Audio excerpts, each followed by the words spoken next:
मेडबेड्स के बारे में ऐसे चमत्कारी कैप्सूल के रूप में बात की जाती है जो किसी और दुनिया से लाई गई हैं और क्वांटम फ्रीक्वेंसी का उपयोग करके कुछ ही मिनटों में किसी अंग को पुनर्जीवित करने में सक्षम है। हम सभी ने फिल्मों में वे कैप्सूल देखे हैं जिनमें घायल शरीर जाता है और कुछ ही सेकंड में पूरी तरह से ठीक होकर बाहर आ जाता है। इन मेडिकल बेड्स के बारे में इंटरनेट पर शोर इतना ज्यादा है कि कानों में गूंज उठता है। और सवाल यह है कि क्या यह एक धोखा है या कोई ऐसी गुप्त विज्ञान है जिसे हमसे छुपाया जा रहा है। लेकिन अगर मैं तुमसे कहूं कि पुनर्जीवन की तकनीक पहले से ही तुम्हारे शरीर में मौजूद है और असल में जो चीज काम नहीं कर रही वह कैप्सूल नहीं बल्कि तुम्हारा विद्युत संबंध है। अपने पिछले वीडियो में मैंने तुम्हें समझाया था कि कैसे जीव विज्ञानी और शोधकर्ता माइकल लेविन ने यह साबित किया कि कोशिकाएं बुद्धिमान एजेंट हैं जो आपस में बिजली के माध्यम से संवाद करती हैं। और यही दृष्टिकोण आज मैं तुम्हें समझाने जा रहा हूं कि क्यों एक उपचारक फ्रीक्वेंसी कुछ नहीं कर सकती अगर तुम्हारा रिसीवर यानी तुम्हारी कोशिकाएं चार्ज नहीं है। कोई चमत्कारी बेड मत ढूंढो, ऐसा कुछ नहीं है। समझने की कोशिश करो कि तुम्हारा शरीर ऊर्जा को कैसे प्रोसेस करता है, क्योंकि बाहरी फ्रीक्वेंसी बिना आंतरिक वोल्टेज के ऐसे है जैसे किसी अत्याधुनिक सॉफ्टवेयर को इंस्टॉल करने की कोशिश करना। 1980 के दशक की एक कैलकुलेटर में अगर सिस्टम ऐसा करता है तो वह बस ढह जाता है। लेकिन चलो एक एक कदम आगे बढ़ते हैं ताकि यह वीडियो तुम्हें सही से समझा सके कि मैं क्या कह रहा हूं। सबसे पहले मुझे तुम्हें याद दिलाना होगा कि फ्रीक्वेंसी क्या होती है। भौतिक विज्ञान में फ्रीक्वेंसी बस वास्तव में निरंतर प्रवाहित होने वाली सूचना और डेटा होती है। जो कुछ भी अस्तित्व में है वह एक निश्चित गति से कंपन करता है। यह उतना ही सरल है। कल्पना करो कि एक ही कमरे में दो पियानो हैं। अगर तुम एक पियानो पर दो नोट बजाओ तो दूसरे पियानो की दो की तार अपने आप कंपन करने लगेगी। इसे ही रेजोनेंस अनुनाद कहते हैं। ठीक इसी तरह तुम्हारे अंग भी काम करते हैं। यह समझने के लिए कि कोई फ्रीक्वेंसी तुम्हारे शरीर के साथ कैसे इंटरैक्ट कर सकती है, हमें उन दो दिग्गजों को जानना होगा जिन्होंने वहां देखने की हिम्मत की जहां उस समय तक पारंपरिक विज्ञान ने कभी झांकने की कोशिश नहीं की थी। वे प्रकाश और तरंग के क्षेत्र में अग्रणी थे। सबसे पहले मैं तुम्हें पीटर ग्राएव की याद दिलाता हूं जो वेव जेनेटिक्स तरंग आनुवंशिकी के जनक हैं। वे एक रूसी जीव विज्ञानी थे जिन्होंने डीएनए के बारे में हमारी समझ को पूरी तरह बदल दिया। उन्होंने यह साबित किया कि डीएनए केवल एक रासायनिक अणु नहीं है बल्कि एक होलोग्राफिक बायोकंप्यूटर है।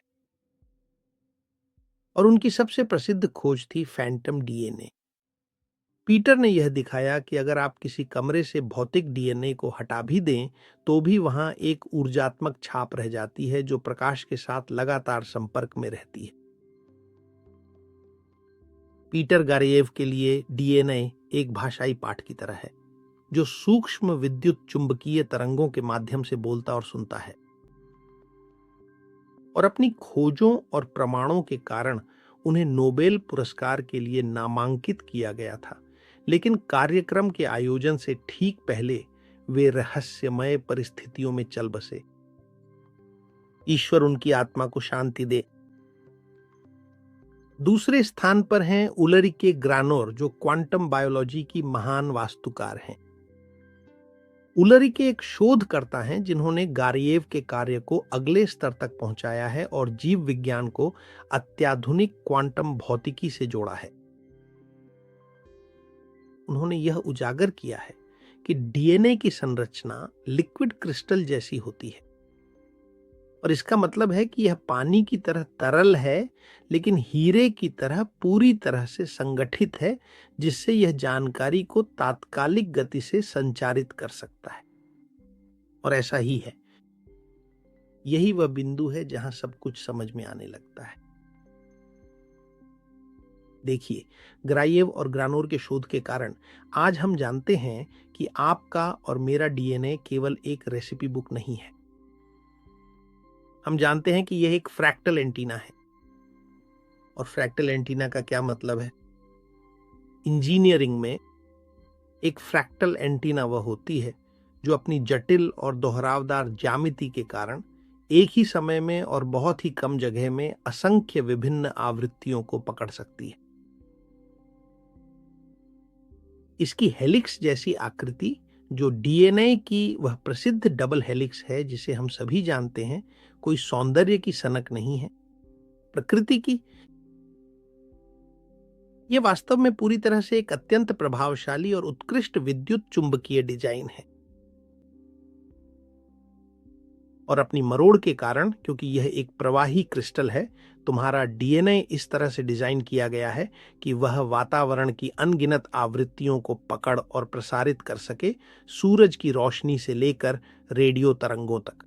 और हाँ, वे आवृत्तियां भी जो कोई मेडिकल बेड या मेड बेड प्रसारित कर सकती हैं। लेकिन यहां वह रहस्य है जिसे मेडबेड्स का प्रचार नजरअंदाज कर देता है। हर एंटीना अपने उद्देश्य को पूरा करने के लिए जमीन से जुड़ा होना चाहिए और उसमें एक साफ प्रवाही माध्यम होना चाहिए। यह वह ज्ञान है जो निश्चित रूप से तुम्हारे पास भी है। एक पुराने रेडियो में अगर तार जंग लगे हों या उसमें स्थैतिकता हो, तो चाहे रेडियो स्टेशन कितने भी शानदार, शक्तिशाली और उच्च गुणवत्ता वाले क्यों ना हो, तुम संगीत नहीं सुन पाओगे, केवल शोर ही सुनाई देगा। तुम्हारे शरीर में वह तार संरचित जल है। मैंने तुम्हें इसके बारे में बताया था और अच्छे से समझाया भी था, धन्यवाद। ये कैसे बनता है उस वीडियो में बताया गया है जिसका शीर्षक है H2O के बारे में सबसे बड़ा झूठ। अगर तुम्हारी कोशिकाओं का पानी अपना क्रम खो चुका है और तुम्हारे शरीर ने अपने इलेक्ट्रॉनों को खो दिया है, यानी ऑक्सीकरण हो गया है, तो तुम्हारे डीएनए की एंटीना बस स्थैतिकता से भर जाती है। और उस स्थिति में तुम ब्रह्मांड के सबसे बेहतरीन मेड बेड के सामने भी बैठ जाओ, क्योंकि कोई भी बाहरी फ्रीक्वेंसी, चाहे वह कितनी भी पवित्र या प्रतिबंधित क्यों ना हो, ट्यून नहीं की जा सकती। यह फ्रीक्वेंसी का मसला नहीं है, बल्कि तुम्हारा रिसीवर ही डिस्चार्ज हो चुका है और उसमें बहुत सारी इंटरफेरेंस है। और बिल्कुल इसी मोड पर 99% लोग अक्सर एक गंभीर गलती कर बैठते हैं। लोग फ्रीक्वेंसी मशीनों पर भारी रकम खर्च कर देते हैं उस जादुई सुर की तलाश में, चाहे वह लिवर के लिए हो या पैंक्रियास के लिए। लेकिन तुम ये सुनो, फ्रीक्वेंसी संदेश है लेकिन वोल्टेज ही सिग्नल है। कल्पना करो कि तुम्हारे मोबाइल फोन पर तुम्हें एक व्हाट्सएप मैसेज मिलता है जिसमें करोड़पति बनने का राज है, लेकिन पता चलता है कि तुम्हारे मोबाइल में सिर्फ 1% बैटरी बची है और स्क्रीन झपक रही है। तुम जानते हो कि संदेश वही है, लेकिन तकनीक में उसे दिखाने की ताकत नहीं। तुम्हारे शरीर में फ्रीक्वेंसी सिर्फ चलती हुई जानकारी है, लेकिन अगर तुम्हारी कोशिकाओं में विद्युत शक्ति नहीं है तो वही जानकारी शोर बन जाती है, जैसा कि पुरानी रेडियो के साथ होता है। और समझने के लिए, एक कोशिका अपनी शक्ति कैसे खो देती है, यहां तक कि वह भूल जाती है कि वह कौन है। अब समय आ गया है कि हम माइकल लेविन के बारे में बात करें। लेविन कोई रहस्यवादी नहीं है, वे टफ्ट्स विश्वविद्यालय के जीव विज्ञानी और कंप्यूटर वैज्ञानिक हैं।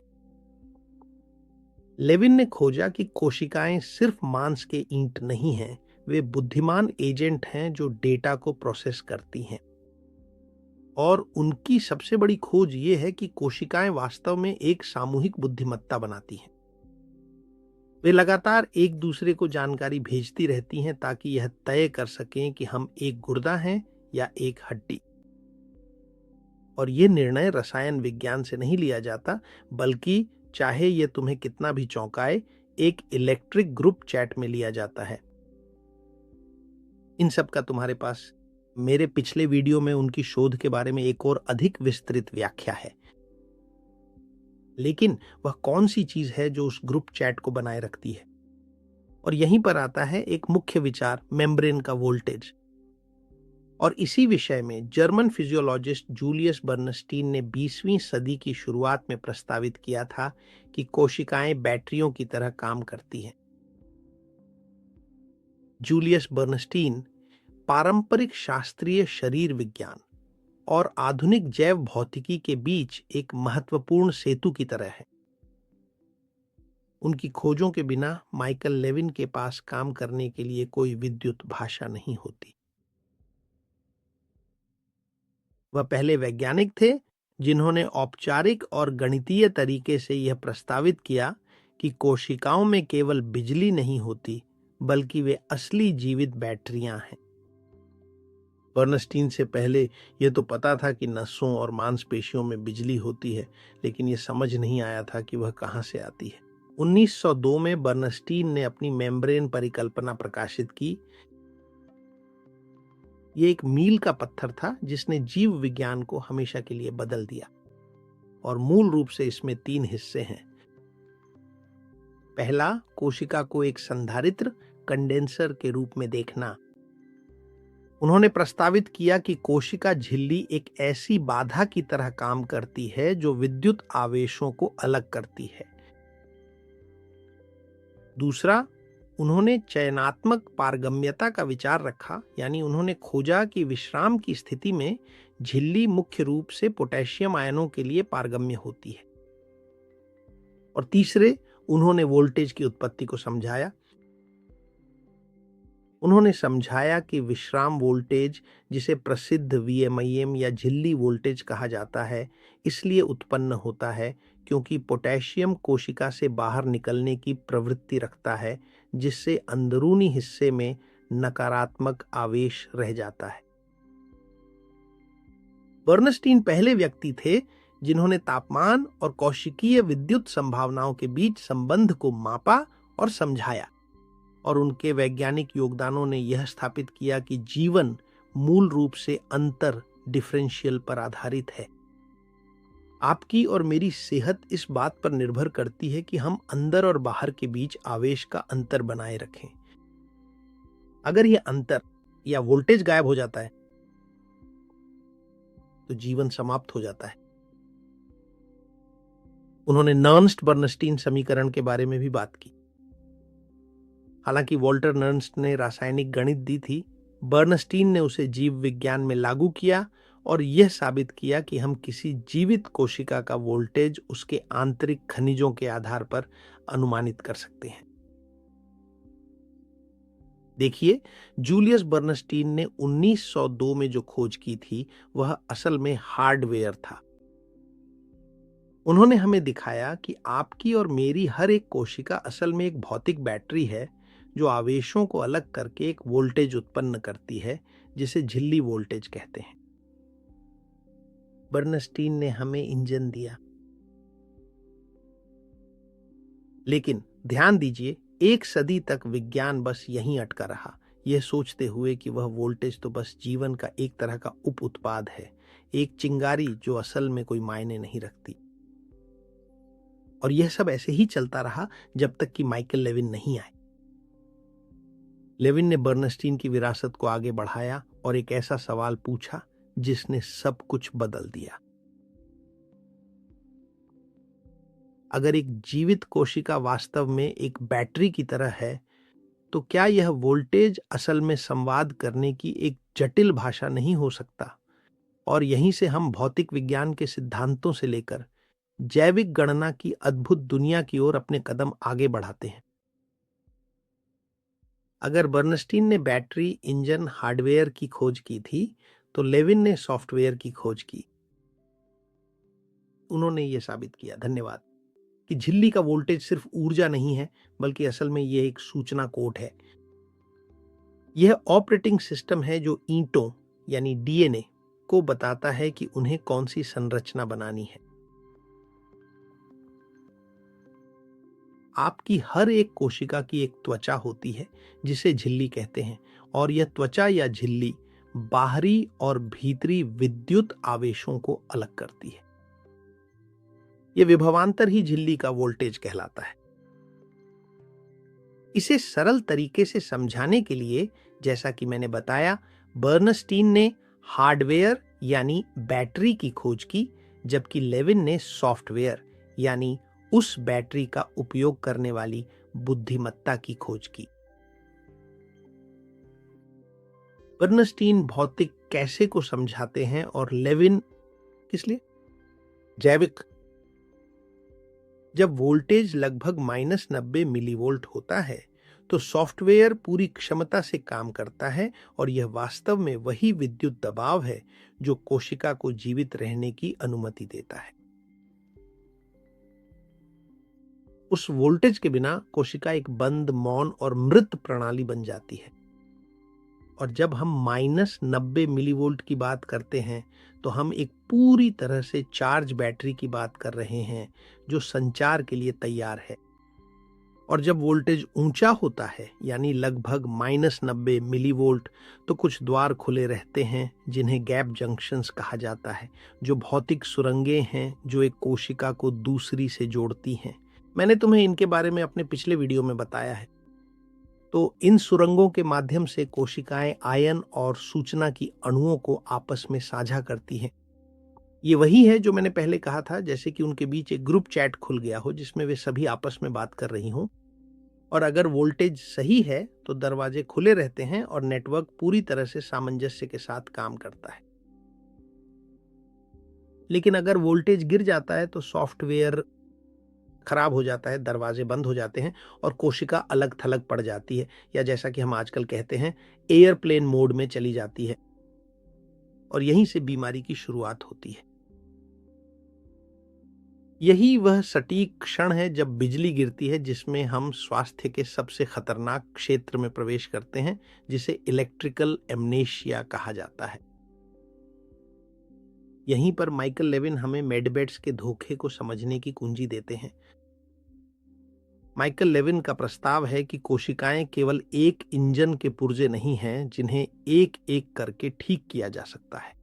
नहीं, वे सूचना संसाधित करने वाली छोटी छोटी इकाइयां हैं और हर कोशिका अपने परिवेश के आधार पर निर्णय लेती है। स्वस्थ अवस्था में व्यक्तिगत कोशिकाएं अपनी पहचान का बलिदान देती है ताकि वे एक बड़े स्व का निर्माण कर सकें, जो कि अंग होता है। और लेविन हमें कंप्यूटेशनल नेटवर्क के बारे में बताते हैं, जो एक ऐसा जुड़ाव है जो रासायनिक नहीं बल्कि विद्युत है। यानी कोशिकाएं गैप जंक्शनों या उन सुरंगों के माध्यम से जुड़ती हैं, प्रोटीन की जिनके बारे में मैंने तुम्हें बताया था, और वे बनाती हैं वह नेटवर्क जो तय करता है कि शरीर का आकार कैसा होना चाहिए। माइकल लेविन ने इस पूरी प्रक्रिया को गैर न्यूरोनल सामूहिक बुद्धिमत्ता के रूप में कहा है। और वे हमें उस भौतिक तंत्र के बारे में बताते हैं, उस भूलने की प्रक्रिया के बारे में जिसका मैंने जिक्र किया था, डिपोलराइजेशन। असल में होता क्या है, -20 मिलीवोल्ट पर यह कोई यादृच्छिक संख्या नहीं है। और ताकि तुम इसे अच्छी तरह समझ सको, सब कुछ दो अवस्थाओं के बीच होता है। एक तरफ वोल्टेज यानी विश्राम की स्थिति, जिसे हाइपरपोलराइजेशन कहते हैं, जो लगभग -90 मिलीवोल्ट के आसपास होता है, जहां कोशिका उच्च ऊर्जा और कनेक्टिविटी की स्थिति में होती है और गेट्स यानी गैप जंक्शंस खुले रहते हैं। जानकारी प्रवाहित होती है और कोशिका सचेत रहती है। उसे पता होता है कि वह एक जिगर का हिस्सा है, क्योंकि वह बाकी कोशिकाओं को सुन सकती है।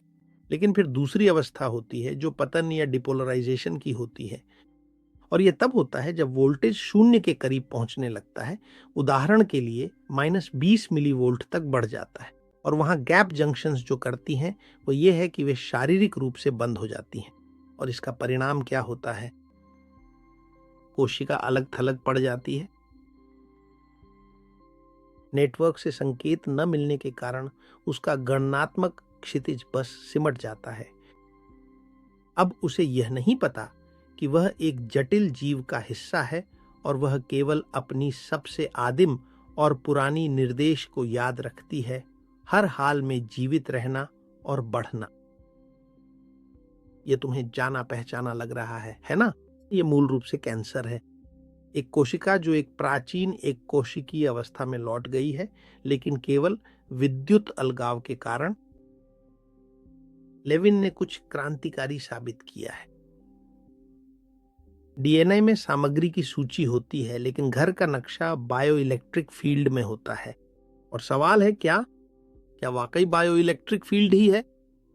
तो लेविन को समझने के लिए हमें बिजली को सिर्फ चीजें चालू करने वाली शक्ति मानना छोड़ना होगा और इसे एक प्रोग्रामिंग भाषा के रूप में देखना शुरू करना होगा।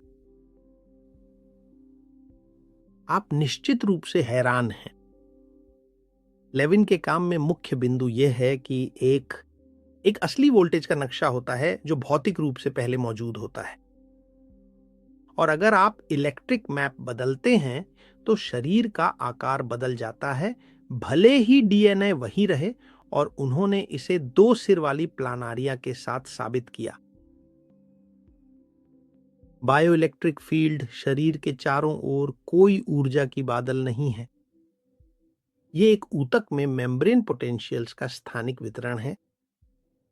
याद रखिए कि हर कोशिका एक बर्नस्टीन बैटरी है।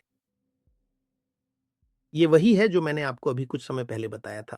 बर्नस्टीन ने हमें दिखाया कि आपकी हर एक कोशिका एक भौतिक बैटरी है जो चार्ज को अलग करके वोल्टेज उत्पन्न करती है, अपनी मेम्ब्रेन का वोल्टेज। और आपकी सेहत और मेरी भी इस बात पर निर्भर करती है कि हम कोशिका के अंदर और बाहर के बीच उस चार्ज के अंतर को बनाए रखें। अगर वह अंतर जो वोल्टेज है गायब हो जाता है तो जीवन भी समाप्त हो जाता है। जब इन हजारों बैटरियों को जोड़ा जाता है तो वे एक असली वोल्टेज ग्रेडियंट या ढलान बनाते हैं। ये ग्रेडियंट और ये ढलान कोई संयोग नहीं है, यह एक असली स्थलाकृतिक मानचित्र है जो हर कोशिका को उसकी सटीक स्थिति और उसका कार्य बताता है। लेविन बताते हैं कि डीएनए केवल हिस्सों को यानी प्रोटीनों को कोड करता है, लेकिन उसमें मैक्रोस्कोपिक आकार के बारे में कोई निर्देश नहीं होते। आपके जीन जानते हैं कि कोलेजन कैसे बनाना है, लेकिन वे यह नहीं जानते कि फीमर की लंबाई कितनी होनी चाहिए या आंख ठीक कहां होनी चाहिए। यही बायोइलेक्ट्रिक फील्ड है जो काम करता है। एक कोऑर्डिनेट सिस्टम या जीपीएस की तरह वही वह नक्शा है जो बताता है पदार्थ, तुम, स्टेम सेल यहां हड्डी में बदल जाओ और विकास को ठीक इसी बिंदु पर रोक दें। लेविन का सबसे क्रांतिकारी योगदान यह है कि उन्होंने यह प्रदर्शित किया है कि जैव विद्युत क्षेत्र एक जैविक रैम मेमोरी के रूप में कार्य करता है। दूसरे शब्दों में कहें तो शरीर ने विद्युत ऊर्जा संग्रहित कर रखी है। धन्यवाद। एक स्वस्थ अंग कैसा दिखना चाहिए? इसका खाका, और वह इसे ऑब्जेक्टिव मॉर्फोलॉजी या टारगेट मॉर्फोलॉजी कहते हैं। जब हमें कोई चोट लगती है तो जैव विद्युत क्षेत्र मूल रूप से मानचित्र में हुई गलती का पता लगाता है और संरचना को फिर से बनाने के लिए विद्युत आदेश भेजता है, जब तक कि वह फिर से उस मूल खाके से मेल न खा जाए। यहीं पर आत्म मरम्मत। लेकिन अगर यह क्षेत्र ढह जाता है, यानी अगर यह -20 मिलीवोल्ट तक गिर जाता है, तो कोशिका एक तरह के जैविक ऑटिज्म में चली जाती है और वह पूरा खाका गड़बड़ा जाता है। कोशिका जब वह डिस्कनेक्ट हो जाती है, यानी समूह चैट से शक्ति की कमी के कारण कट जाती है, तो वह भूल जाती है कि वह तुम्हारा ही हिस्सा है। अब वह केंद्रीय वास्तुकार के आदेश नहीं प्राप्त करती, और जब उसे यह पता नहीं होता कि वह कौन है, तो वह एक आदिम और स्वतंत्र जीव के रूप में व्यवहार करने लगती है। वह केवल खाना चाहती है और विभाजित होना चाहती है। जैसा कि मैंने तुम्हें बताया, यही मूल रूप से कैंसर और क्षय है। यह कोई आनुवंशिक त्रुटि नहीं है, यह ऊर्जा की कमी के कारण स्मृति की विफलता है। शरीर को बस यह पता नहीं रहता कि अब क्या बनाना है, और यही अंततः अराजकता को जन्म देता है। और यहीं पर पूरी की पूरी मेडिकल बेड्स या मेडबेड्स की थ्योरी विफल हो जाती है। इसे एक बाहरी मेडबेड से ठीक करने की कोशिश करना बिना पुनर्स्थापना के, आंतरिक आयन प्रवाह को बहाल किए बिना, यह वैसा ही है जैसे आप किसी को एक महत्वपूर्ण व्याख्यान देने की कोशिश कर रहे हो जबकि उसने कानों में तेज सफेद शोर वाले हेडफोन लगाए हों। मुद्दा यह नहीं है कि वह व्यक्ति तुम्हारा व्याख्यान सुनना नहीं चाहता, बल्कि यह है कि वह शारीरिक रूप से उस संकेत को प्राप्त ही नहीं कर सकता। चिकित्सा का अर्थ बाहर से कोई फ्रीक्वेंसी इंजेक्ट करना नहीं है। यह आंतरिक नेटवर्क की कनेक्टिविटी को पुनर्स्थापित करने में निहित है। अगर तार यानी गैप जंक्शंस वोल्टेज की कमी के कारण बंद हैं, तो कोई भी बाहरी फ्रीक्वेंसी कोशिका को समूह में वापस आने के लिए मना नहीं सकती। सबसे पहले जो करना है वह है सुरंगों को खोलना और झिल्ली की क्षमता को बहाल करना। लेविन हमें यह सिखाते हैं कि स्वास्थ्य सीमाओं और सूचना का विषय है। एक स्वस्थ कोशिका की सीमा विस्तृत होती है और वह खुद को तुम्हारा हिस्सा महसूस करती है, और एक कैंसरग्रस्त कोशिका की सीमा बहुत छोटी होती है, वह केवल खुद को ही महसूस करती है। मेडबेड्स का प्रचार तुम्हें बताता है कि कोई बाहरी फ्रीक्वेंसी कोशिका को उसकी भूमिका याद दिला सकती है। लेकिन लेविन के कारण हम जानते हैं कि स्मृति को बाहर से थोपा नहीं जा सकता।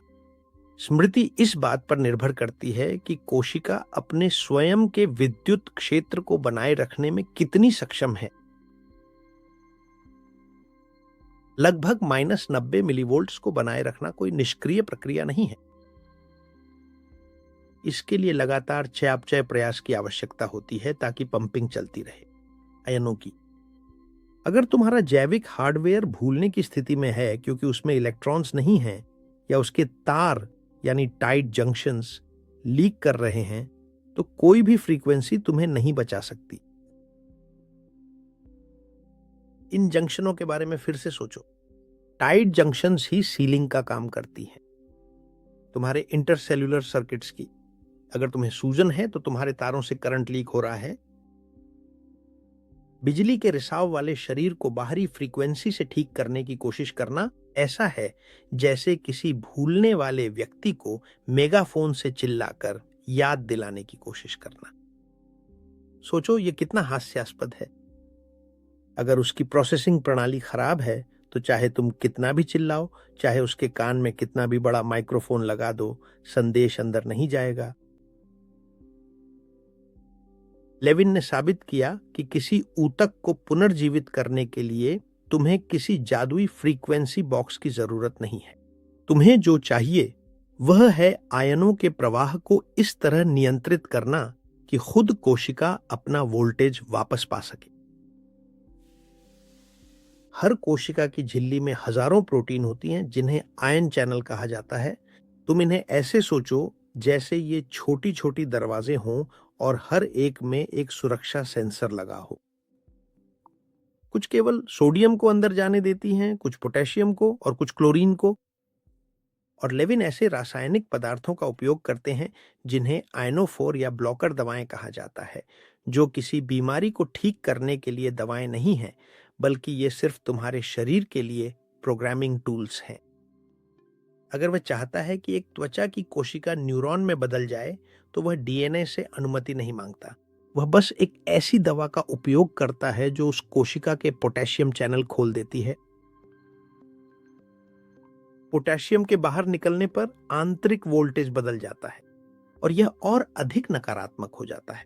वोल्टेज में यह बदलाव मूल रूप से वह निष्पादन निर्देश है जिससे कोशिका अपनी पहचान बदल लेती है।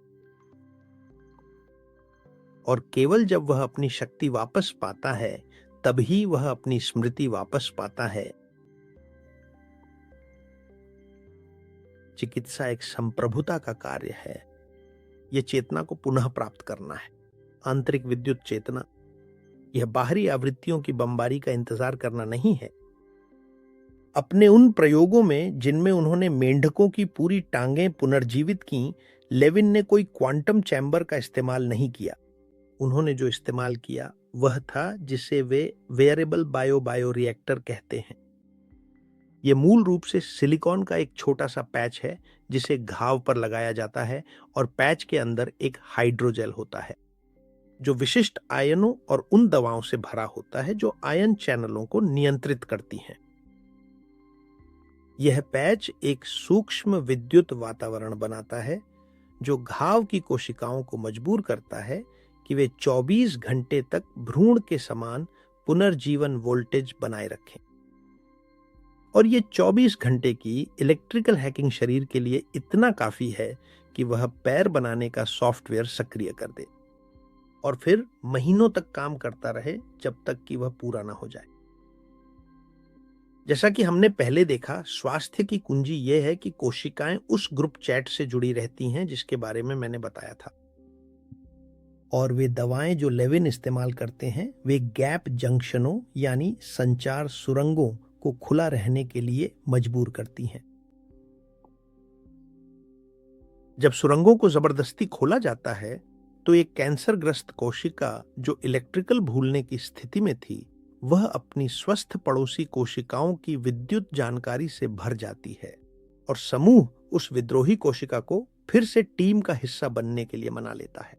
फिर वह कोशिका अपनी विद्युत स्मृति वापस पा लेती है, विभाजित होना बंद कर देती है और अपनी सामान्य भूमिका में लौट आती है।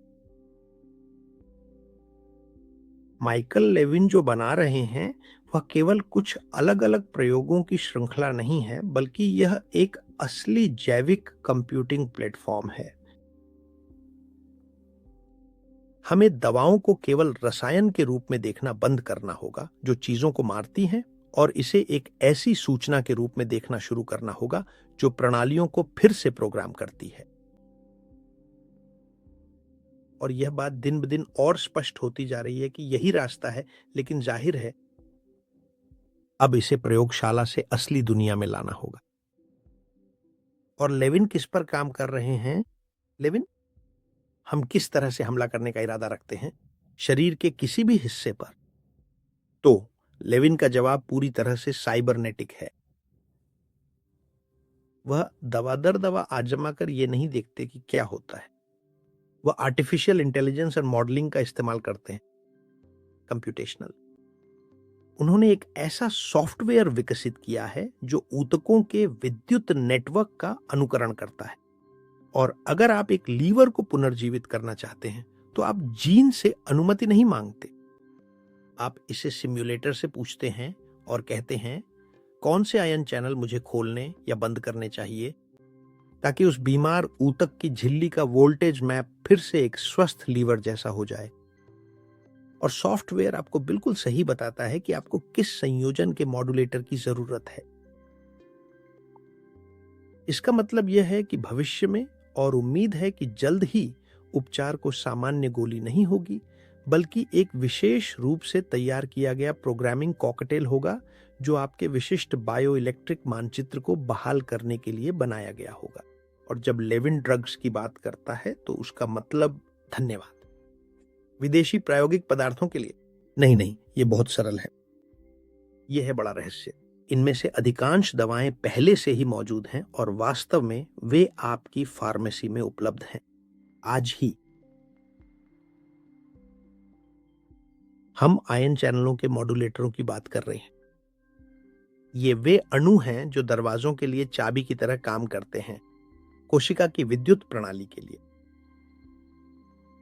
FDA द्वारा मंजूर की गई कई दवाएं जैसे मिर्गी, उच्च रक्तचाप या हृदय की अनियमित धड़कनों के लिए वास्तव में कैल्शियम, सोडियम या पोटेशियम चैनलों के ब्लॉकर या एक्टिवेटर होती हैं। लेविन ने यह खोजा है कि ये वही दवाएं जब अलग अलग मात्रा और संयोजन में इस्तेमाल की जाती हैं, केवल दिल या दिमाग के लिए ही नहीं बल्कि ट्यूमर में गैप जंक्शनों को खोलने का आदेश देने या हड्डी में पुनर्जनन शुरू करने के लिए भी काम आ सकती है। ये वे पदार्थ हैं जो झिल्ली के पार विशिष्ट आयनों के प्रवाह को आसान बनाते हैं। ये कोशिका को ठीक नहीं करते, ये बस उसका वोल्टेज बदल देते हैं और इससे वह स्वास्थ्य संबंधी सॉफ्टवेयर सक्रिय हो जाता है जो पहले से ही DNA में लिखा हुआ है। जैसा कि मैंने तुम्हें बताया, इन्हें आयोनोफोर कहा जाता है। समूह किस तरह विद्रोही कोशिका को मनाता है, इसे बेहतर समझाने के लिए हम सूचना अलगाव की उपमा का उपयोग करेंगे। और इसे समझने के लिए मैं इसे तुम्हारे लिए 4 भागों में बांटूंगा। पहला भाग, समस्या। एक कैंसर कोशिका उस व्यक्ति की तरह है जिसने सफेद शोर वाले हेडफोन लगा लिए हैं और सभी दरवाजे खिड़कियां पूरी तरह बंद कर ली हैं। उसे पता ही नहीं है कि बाकी शहर में शांति है। उसे लगता है कि वह अपनी खुद की जीवित रहने की जंग में अकेली है। दूसरा, हस्तक्षेप।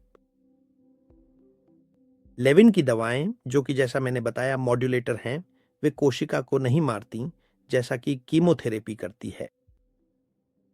ये दवाएं बस जीएप जंक्शनों को खोलने के लिए मजबूर करती हैं, जो कि संचार के सुरंगें हैं। अब आता है तीसरा हिस्सा, जो है संपर्क। जब ये सुरंगें खुलती हैं तो कैंसर कोशिका में बांट आ जाती है, अपने आसपास की स्वस्थ कोशिकाओं के लगभग -90 मिलीवोल्ट के वोल्टेज के कारण। और अब आती है चौथी बात, पुनः प्रोग्रामिंग। नेटवर्क की विद्युत स्थिति उस अलग थलग पड़ी कोशिका से अधिक होती है और उसे जो जानकारी मिलती है वह सोमोस की होती है। एक स्वस्थ ऊतक उस विद्रोही कोशिका की ओर बहता है और वह आयनों का प्रवाह काम करता है, जैसे कि एक असली फैक्ट्री रीसेट हो। कोशिका अपनी विद्युत स्मृति वापस पा लेती है और बंद कर देती है अपने अनियंत्रित विभाजन वाले जीन को, और फिर से शरीर तुम्हारे शरीर में शामिल हो जाती है। और ये क्यों एक मेड बेड या मेडिकल बेड से बेहतर है? फर्क बुनियादी है और यह वैज्ञानिक है। पहला, संप्रभुता बनाम निर्भरता के कारण। मेड बेड बाहर से तुम्हारे ऊपर एक फ्रीक्वेंसी थोपने की कोशिश करता है, जो कि एक संदेश है। और फिर भी लेविन जो हैकिंग का प्रस्ताव रखते हैं, वह कोशिका को अपनी खुद की वोल्टेज उत्पन्न करने की क्षमता वापस देता है, यानी उसकी शक्ति। दूसरा है हार्डवेयर बनाम सॉफ्टवेयर। किसी ऐसे शरीर को फ्रीक्वेंसी से ठीक करने की कोशिश करना जिसमें कई इलेक्ट्रिकल लीकेज हों, जैसे कि टूटे हुए टाइट जंक्शंस, ये पूरी तरह से बेकार है।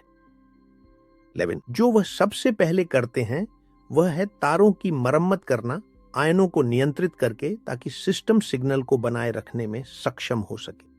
सीधे शब्दों में कहें तो लेविन तुम्हें मछली नहीं देता, जो कि मेड बेड की फ्रीक्वेंसी है। वह जो करते हैं वह यह है कि वे तुम्हारी छड़ी फिशिंग रॉड को ठीक कर देते हैं, यानी वे आयनिक चैनलों को दुरुस्त करते हैं ताकि तुम्हारा शरीर फिर से अपने खुद के इलेक्ट्रॉनों को पकड़ सके और काम कर सके। उसकी मूल स्वास्थ्य योजना।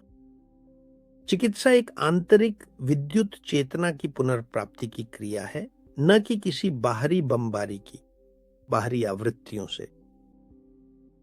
लेविन ने यह साबित कर दिया है कि किसी ऊतक को पुनर्जीवित करने के लिए तुम्हें किसी जादुई डिब्बे की जरूरत नहीं। तुम्हें जो चाहिए वह है आयनों के प्रवाह को नियंत्रित करना, ताकि तुम्हारी अपनी कोशिका अपना वोल्टेज वापस पा सके, और उसके साथ अपनी स्मृति भी। जो कुछ मैं तुम्हें बता रहा हूं वह न तो कोई ड्राइंग रूम की थ्योरी है और न ही इंटरनेट पर कोई अटकल है।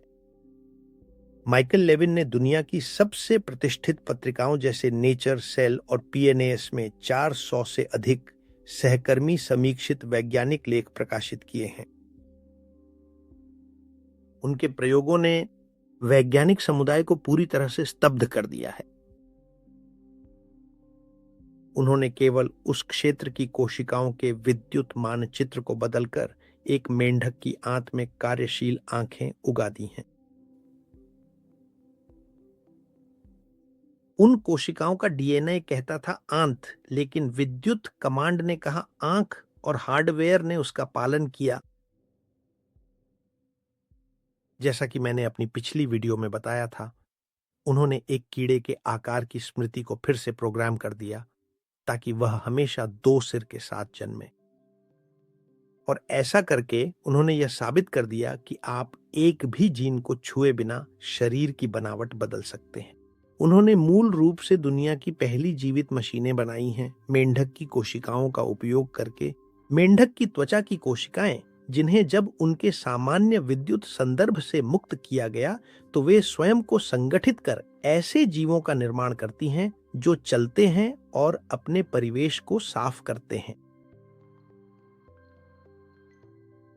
लेविन ने अपराजेय आंकड़ों के साथ यह साबित कर दिया है कि किसी ऊतक को पुनर्जीवित करने के लिए आपको कोई जादुई डिब्बा नहीं चाहिए।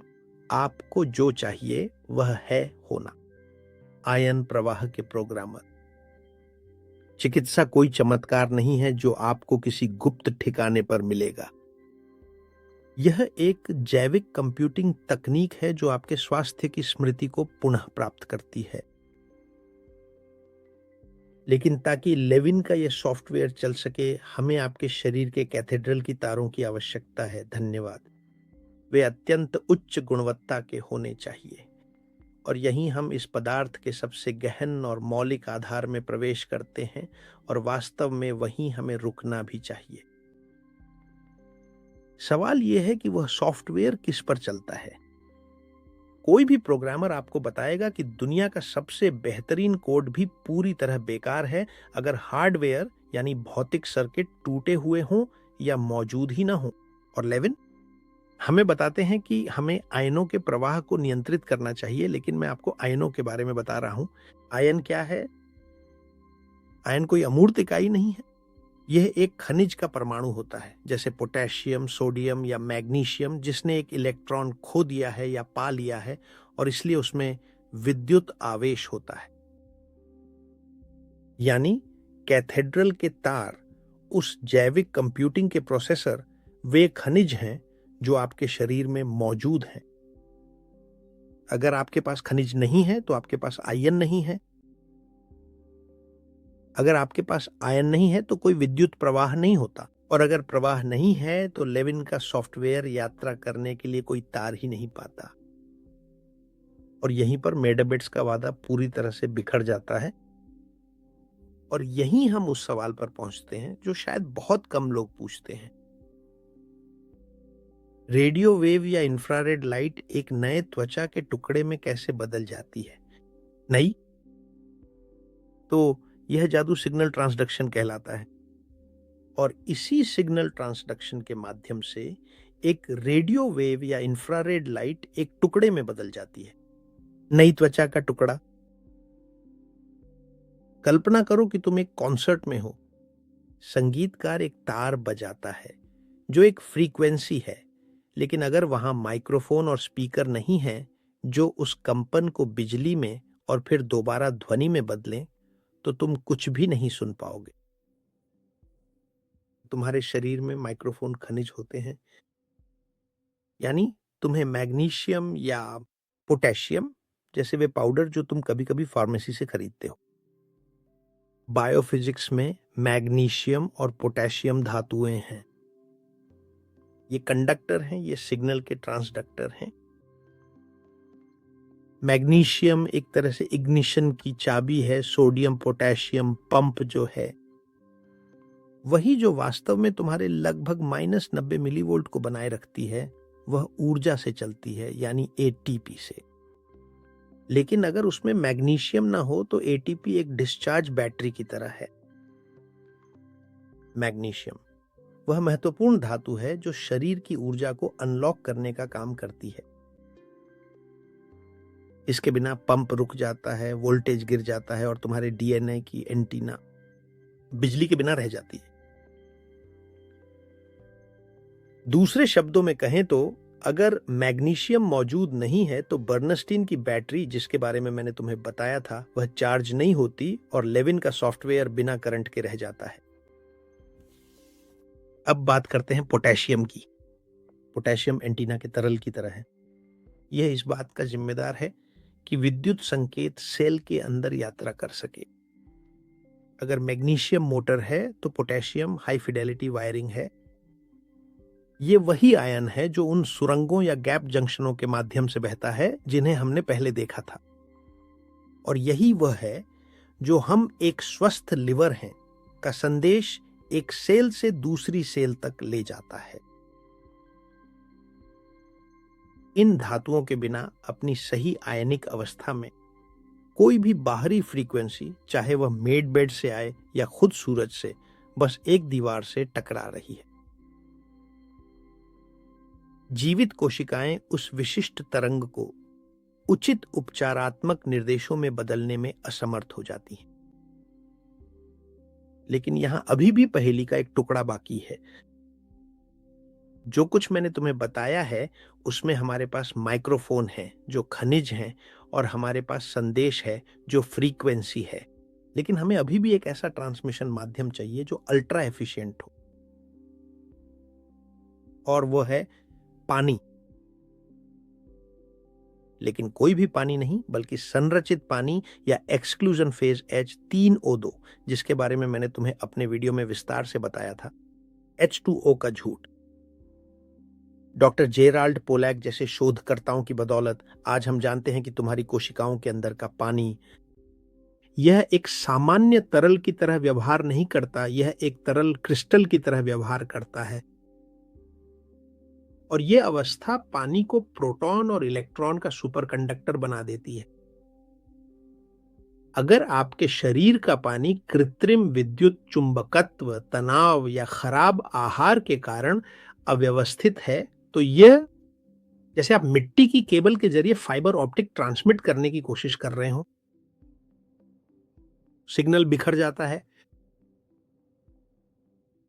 संरचित पानी एक तरह का विद्युत लुब्रिकेंट है जो खनिजों को हाई फिडेलिटी एंटीना की तरह काम करने की अनुमति देता है। लेकिन ध्यान दें, मुझे अभी आपको एक और महत्वपूर्ण हिस्से के बारे में बताना बाकी है। इस सचमुच अत्यंत सरल और बहुत ही प्रभावशाली पहेली में, क्योंकि यह वास्तव में बहुत सरल है, पीटर ग्राएव द्वारा खोजा गया सोलिटॉन सिद्धांत, या यदि हम इसे और भी अधिक सरल शब्दों में समझना चाहें तो ब्रह्मांड की वह रहस्यमयी तरंग जो हमारे जीवन को आगे ले जाती है। ठीक इसी स्थान पर महान रूसी वैज्ञानिक प्रतिभा पीटर गरायेव हमें इस रहस्य की सबसे महत्वपूर्ण और अंतिम कुंजी सौंपते हैं। उन्होंने खोजा कि डीएनए शरीर के भीतर लंबी दूरी तक निर्देश भेजने के लिए एक बहुत ही विशेष प्रकार की तरंग का उपयोग करता है जिसे सोलिटॉन कहते हैं। और सवाल यह है, सोलिटॉन क्या है? यह बहुत आसान है। यह एक ध्वनि या ऊर्जा की तरंग है जो इतनी स्थिर होती है कि वह आपके शरीर के पानी में बिना विकृत हुए यात्रा कर सकती है, और बिना एक भी बिट जानकारी खोए बिना। कल्पना कीजिए समुद्र में एक लहर की जो किनारे पर टूटने के बजाय अपनी आकृति का एक भी मिलीमीटर खोए बिना पूरी दुनिया का चक्कर लगा सके। भौतिकी में इसे एक गैर रेखीय तरंग कहा जाता है जो स्वयं को बनाए रखती है। ग्राएव ने दिखाया कि डीएनए इन प्रकाश और ध्वनि के सोलिटॉन को उत्सर्जित करता है ताकि वह पड़ोसी कोशिकाओं से बात कर सके और उन्हें संयोजन के निर्देश भेज सके। लेकिन इस सब में एक रहस्य है, एक जैविक शर्त जो बिल्कुल अनिवार्य है। एक सोलिटॉन केवल एक क्रिस्टलीय माध्यम के माध्यम से ही यात्रा कर सकता है। यानी ताकि एक सोलिटॉन स्थिर रहे और शोर में न बदल जाए, तुम्हारे शरीर का पानी संरचित होना चाहिए और तुम्हारा वोल्टेज लगभग वही -90 मिलीवोल्ट होना चाहिए जिसके बारे में मैं तुम्हें बता रहा हूं। अगर तुम्हारा वोल्टेज ऊंचा है और तुम्हारा आंतरिक पानी संरचित है तो तुम्हारा शरीर अपने खुद के स्वास्थ्य के सोलिटॉन उत्पन्न करता है। यह एक सच्चा तात्कालिक संचार है और बिना किसी तरह के शोर के तुम खुद अपनी मेडवेट बन जाते हो। तुम्हारी अपनी आंतरिक कंपन डीएनए को वह स्पष्टता देती है जिससे वह स्वास्थ्य की मूल योजना को पढ़ सके और बिना किसी गलती के उसे लागू कर सके। सच्ची अत्याधुनिक तकनीक कोई धातु का बिस्तर या किसी गुप्त सैन्य अड्डे में धातु की कोई नली नहीं है। क्या मजाक है? सच्ची तकनीक तुम्हारी अपनी विद्युत संरचना को बनाए रखने की क्षमता है। खनिज तुम्हारे तार हैं, संरचित पानी तुम्हारी फाइबर ऑप्टिक है, और लगभग -90 मिलीवोल्ट का वोल्टेज तुम्हारी ऊर्जा आपूर्ति है। और जब ये तीनों स्तंभ सही क्रम में होते हैं तो लेविन का सॉफ्टवेयर किसी भी ऊतक को पुनर्जीवित करने के लिए आदर्श हार्डवेयर बन जाता है। अपनी बाहरी दुनिया में छुपी हुई आवृत्ति को मत ढूंढो। अपने शरीर को वे इलेक्ट्रॉन, धातुएं और पानी दो जिनकी उसे जरूरत है, ताकि तुम्हारे डीएनए की एंटीना फिर से ट्यून हो सके। जीवन की सिम्फनी तुम्हारी अपनी आंतरिक कंपन ही डीएनए को आवश्यक स्पष्टता देता है, ताकि वह मूल खाका पढ़ सके। जब तुम्हारे पास सही वोल्टेज होता है तो तुम्हें यह जानने के लिए किसी मशीन की जरूरत नहीं कि कौन सी आवृत्ति इस्तेमाल करनी है। तुम्हारा ऑपरेटिंग सिस्टम पहले से ही उसे जानता है। तुम्हें केवल उसे चलाने के लिए विद्युत शक्ति की आवश्यकता है। कोई छुपी हुई आवृत्ति मत ढूंढो। जैसा कि मैंने कहा, अपने विद्युत वास्तुशिल्प को फिर से चमकाने के लिए आवश्यक धातुएं और मिट्टी प्रदान करो। और फिर इन सब बातों के विश्लेषण के बाद सवाल यह है, क्या मेडबेड्स वास्तव में मौजूद हैं? संक्षिप्त उत्तर यह है कि जैविक संरचना पर आवृत्तियों के माध्यम से प्रभाव डालने वाली तकनीक असल में मौजूद है और इसका अध्ययन किया जा रहा है आज भी माइकल लेविन की प्रयोगशालाओं में। लेकिन लंबा जवाब यह है कि वे वैसी नहीं हैं जैसी आपको बेची जा रही हैं या जैसा आपको बताया जा रहा है। एक मेडबेड कोई जादुई डिब्बा नहीं है जो तुम्हारे लिए सारा काम कर देगा जबकि तुम बस निष्क्रिय होकर इंतजार करते रहो। ये वही पुरानी जादुई गोली वाली मानसिकता है, बस एक नए रूप में, छुपी हुई गुप्त अंतरिक्ष तकनीक की तरह। अगर जमीन तैयार नहीं है, अगर तुम्हारे गैप जंक्शंस में रिसाव है और तुम्हारा वोल्टेज -20 मिलीवोल्ट्स है, तो कोई भी बाहरी मशीन तुम्हें नहीं बचा सकती। चिकित्सा कोई बाहरी घटना नहीं है, यह एक आंतरिक पुनः सुर मिलाने की प्रक्रिया है, ताकि तुम प्रचार के बंधक रहना छोड़ सको और अपनी जैविकता के स्वामी बन सको। मुझे तुम्हें तुम्हारे रखरखाव का प्रोटोकॉल बताने दो। तकनीकी, सबसे पहले बैटरी को चार्ज करो, लगभग -90 मिलीवोल्ट्स को पुनः प्राप्त करो, क्योंकि अगर ऐसा नहीं किया तो तुम फ्रीक्वेंसीज को प्रोसेस नहीं कर पाओगे।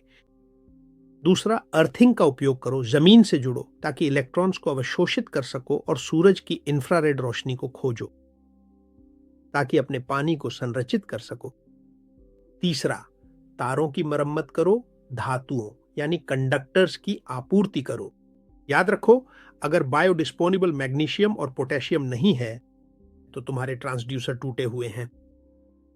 अगर वायरिंग नहीं है तो कोई संदेश मायने नहीं रखता। चौथा, शोर को साफ करो। तुम्हारा डीएनए एक भाषाई और फ्रैक्टल एंटीना है। इलेक्ट्रोमैग्नेटिक कृत्रिम शोर को हटाओ और सबसे बढ़कर अपने आंतरिक संवाद का भी ध्यान रखो, वह तुम्हें सुनता है। तुम्हारे विचार सॉलिटॉन होते हैं जिन्हें लेविन का सॉफ्टवेयर हर सेकंड इंटरप्रेट करता है। और यह उम्मीद करना बंद करो कि कोई गुप्त तकनीक या कोई बाहरी उद्धारकर्ता तुम्हें स्वास्थ्य वापस लौटा देगा। ब्रह्मांड की सबसे उन्नत तकनीक जो जानी जाती है वह किसी गुप्त सैन्य अड्डे पर नहीं है, वह इस समय इसी वीडियो को देख रही है। वह तुम्हारा अपना शरीर है। हमें जैविक रूप से अनपढ़ बनने के लिए, प्रकृति पर विश्वास करने के लिए शिक्षित किया गया है। हमें यह मानने के लिए कहा गया है कि हम टूटी हुई मशीनें हैं जिन्हें इंतजार करना पड़ता है, एक पैच। लेकिन आज तुमने सुन और देख लिया है कि वास्तव में तुम एक संप्रभु बायो इलेक्ट्रिक सिस्टम हो।